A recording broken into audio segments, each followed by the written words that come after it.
1915년 5월 16일입니다. 프랑스 북부의 참호에서 영국군의 하일랜드 경보병 제1대대는 난간에 초조하게 기다리고 있습니다. 폭발이 멈춥니다. 고요.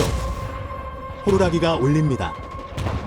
각 사람은 뱃속의 두려움을 느끼지만 일어서서 정상을 넘어갑니다. 그들은 사람의 땅을 통과하지 않습니다. 호루라기는 적 기관총의 귀청이 터질 듯한 포유로 바뀌면서 점점 멀어집니다. 자결하는 뜨거운 납의 지퍼가 들린다. 살아있는 자들에게. 그러나 총알도 명중했고 사람들은 아무 소리도 듣지 못한 채 진흙 속으로 떨어졌습니다. 철조망, 발톱이 있지만 충분한 용감한 고지대가 적의 참호에 도달합니다. 싸움은 잔인합니다. 헬런더즈는 오늘날 단 한 명의 승자가 있을 수 있다는 것을 알고 있습니다. 그리고 그들은 독일군에게서 참호를 가져갑니다. 적어도 그것의 일부. 참호 안에 바리케이드가 설치되고 전투는 계속됩니다. 헬런더즈는 200야드 길이의 적 참호에 고립되어 있으며 250야드의 황무지에서 지원군이 단절되어 있습니다. 밤이 되자 인도의 15형대 루디아나 시크교도들은 영국 동지들을 지원하기 위해 대담한 도하를 시도했고 이제 120명이 넘는 군인들이 독일 참호에 있습니다. 이틀이 지났습니다. 그리고 하이랜더와 시크교인들은 굳건히 서 있습니다. 독일군은 증원군을 소집하고 공격자들에게 발포합니다. 그러나 5월 18일 아침 독일군은 새로운 증원군을 투입했습니다. 그들은 바리케이드를 넘어 총을 쏘고 갇힌 사람들에게 수류탄을 던지기 시작합니다. 외국인도군은 같은 방식으로 대응합니다. 잔인한 싸움은 아침 내내 계속됩니다. 이 속도로 탄약은 해질녘까지 지속되지 않습니다. 필사적으로 그들은 15명의 남자를 보내 더 많은 수류탄을 얻기 위해 사람이 살지 않는 땅으로 돌진합니다. 다시 황무지를 가로질러 영국 참호에서 지켜보고 있는 것은 15대 로디아나 6 중위존 제키 스미스의 폭격 장교입니다. 스미스와 그의 6를 향해 나아가는 15명의 남자들에게 격려의 환호가 외칩니다. 한 명도 중간에 성공하지 못합니다. 영국군 사령관 하이드 게이츠 대위는 20명의 병사들에게 갇힌 사람들을 돕기 위한 보급품을 가지고 사람이 없는 땅을 가로질러 돌격하라고 명령합니다. 다시 한번 스미스와 그의 6는 남자들이 위험에 용감하게 몸을 던지는 것을 지켜봅니다. 그들이 성공할 수 있도록. 그러나 다시 아무도 성공하지 못합니다. 독일인들은 어떠한 지원도 중단하기로 결정했습니다. 하이게이츠 전화, 스미스, 할 수 있을 것 같아? 그러나 스미스는 단호하게 거절합니다. 아니요. 방금 두 그룹이 시도했는데 모두 죽임을 당하는 것을 봤습니다. 우리가 더 나아져야 할 이유를 모르겠습니다. 게이츠의 경우 가장 친한 친구가 거절하면 아무도 가지 않을 것입니다. 그는 명령의 상황을 보고합니다. 그러나 게이츠는 불확실한 용어로 말하지 않습니다. 진보는 어떤 대가를 치르더라도 유지되어야 합니다. 사람을 더 보내다. 명령이다. 사령관은 전화를 끊기 전에 비명을 지른다. 무거운 마음으로 게이츠는 스미스에게 다시 전화를 겁니다. 그는 젊은 장교에게 횡단을 수행해야 한다고 말하면서 거의 눈물을 흘립니다. 확실한 죽음입니다. 명령에 따라 스미스는 115명이 넘는 4중대 전체를 모아 극도로 위험한 임무에 자원할 수 있는 사람이 있는지 묻습니다. 남자들은 서로를 쳐다본다. 그들은 그들에게 요구되는 것이 무엇인지 압니다. 모든 사람이 앞으로 나아갑니다. 스미스는 그들 모두를 엄숙하게 바라봅니다. 그는 나중에 이렇게 말했습니다. 내 인생에서 가장 자랑스러운 순간은 모든 사람이 가고 싶다고 말했을 때였습니다. 그는 서둘러 지원자 10명을 선발한다. 11명의 남자는 각각 48개의 수류탄이 든 상자 2개를 들고 전면 참호로 향합니다. 운반을 준비하면서 여분의 터번으로 6개의 밧줄을 만들어 손잡이에 묶습니다. 그래서 오후 3시에 11명이 난간을 뛰어넘습니다. 그들은 사람의 땅이 아닌 곳까지 10여 미터 정도 뻗어 있는 폐허가 된 탐사용 참호로 떨어집니다. 그것은 난파되었고 밤낮으로 포격을 받아 육지에서 3피트 깊이의 홈이 조금 넘었지만 머리 위로 날아가는 총알과 포탄 파편으로부터 보호되어 기어가기에 충분했습니다. 그러나 그루브는 빨리 끝납니다. 스미스는 자신 옆에 있는 병사를 바라보며 둘 다 다가올 일에 대비하고 있습니다.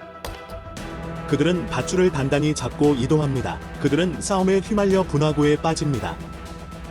두 사람은 충격에 휩싸인 채 서로를 바라보고 믿을 수 없다는 표정으로 스스로를 확인합니다. 그들은 다른 사람들을 부르기 전에 상자를 흔들고 나머지 방법으로 상자를 당깁니다. 그들은 대포 공격으로 공중으로 던져진 거대한 먼지와 진흙 기둥을 이용하여 하나씩 점프합니다.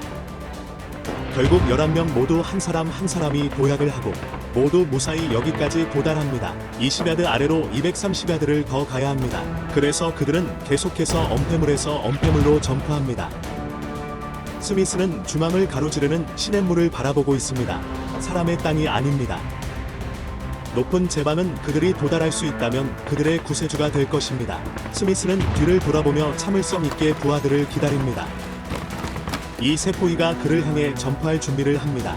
1, 2, 3, 가다. 그들은 엄폐물 밖으로 돌진하지만 그들이 포탄을 쏘는 순간 그들 근처를 공격하고 두 세포이 모두 생명을 잃은 채 진흙 속으로 떨어집니다. 9개가 남습니다. 그들은 계속 움직이고 개울은 너무 가깝고 몇 번만 더 점프하면 됩니다. 포탄이 앞으로 떨어지고 거대한 먼지 기둥이 다시 한번 공중으로 솟아오릅니다. 스미스는 먼지 덮개 아래로 이동하라고 명령합니다.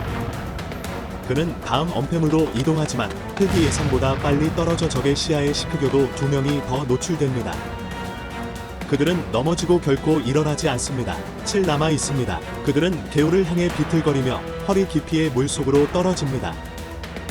그들은 보호를 위해 강둑을 껴안고 계속 움직이지만 곧장 그들은 참호의 한 부분을 볼 수 있고 난간에서 성광이 비칩니다. 총알의 폭풍이 남자들을 찍고 스미스는 총알이 그의 주위를 치는 동안 벽을 껴안습니다. 그것은 시작했던 것처럼 갑자기 멈추고 스미스는 그의 동포들을 보기 위해 돌아섰습니다. 넬싱이라는 이름의 충격을 받았지만 손길이 닿지 않은 세포이가 3명의 시크교도의 시체에 둘러싸여 그를 응시합니다. 2명은 더 피를 흘리며 벽에 기대어 누워 있습니다. 스미스와 넬은 부상자는 고사하고 간신히 상자 하나를 운반할 수 있습니다. 그들은 남겨둘 수밖에 없습니다. 2개만 남습니다. 단은 목표 지점에서 불과 몇 야드 떨어진 곳으로 데려가지만 완전히 노출되어 있고 독일 참호 바로 앞에 있는 이곳은 그들 모두에게 가장 힘든 야드가 될 것입니다. 스미스가 살짝 들여다보니 참호 안에 있는 동포들이 보입니다. 그가 소리를 지르자 수줍은 남자들은 돌아서서 유령을 보는 듯 그를 쳐다본다. 그들 사이에는 참호 사령관이 있고 스미스는 그에게 그들이 가지고 있는 모든 소총으로 10을 세도록 지시합니다. 그는 동의한다. 스미스와 넬심은 카운트다운 소리를 들으면서 상자를 손에 들고 마지막 점프를 준비합니다. 3, 2, 1 발사. 참호에 있던 병사들은 독일군을 상대로 모든 총을 발사하고 2명의 생존자는 엄폐물을 뚫습니다. 독일군은 병사들이 총을 쏘는데 초점을 맞추고 있고 반응하기에는 너무 늦었습니다. 스미스와 넬은 안전을 위해 무례하게 참호로 떨어집니다. 발사가 멈추고 남자들은 2사람을 영웅으로 환호합니다. 48개의 수류탄이 즉시 작동되고 남자들은 공격자가 될 사람을 설득하기 위해 바리케이드 위로 던집니다. 수류탄은 추가 재보급이 제공되었을 때 포위된 사람들을 해질녘까지 만들기에 충분했습니다. 해질녘의 스미스는 자신의 참호로 돌아갔습니다. 그곳 난간에서 그를 기다리고 있는 것은 질서정연한 이셔심이었습니다.